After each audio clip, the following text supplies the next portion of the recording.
বিকাশ শৰ্মাৰ কথাৰে কবিতাৰ শিৰোনাম বাই কোন গাঁৱত ঘৰ আন্ধাৰত আহিছোঁ বাই এটুপি বৰা চাউলৰ মদ দিবিনে খাবলৈ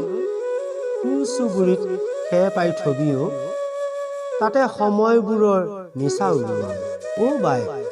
কোনখন গাঁৱত ঘৰ তোৰ ছোৱালীজনী চহৰত থাকে নেকি বাই হৃদয়ক আঘাত নিদিবি বাই কুহকু ভগাই লবি বাই তোৰ ঘৰৰ তিন পাতেদি বৰষুণ পৰেনে বাই বাই আজি এটুপি বেছিকৈ দিবি বাই দুচকুত অশ্ৰু দাবানল শেষ কৰিম বাই একান্ত ব্যক্তিগত কাৰণত বায়ু কোন গাঁৱত ঘৰ পথাৰত লহপহকৈ বাঢ়িছেনে শস্যৰ ভঁৰাল বাই বুকুৰ মাজত চকু পানীবোৰে অনাই বনাই ঘূৰি আছে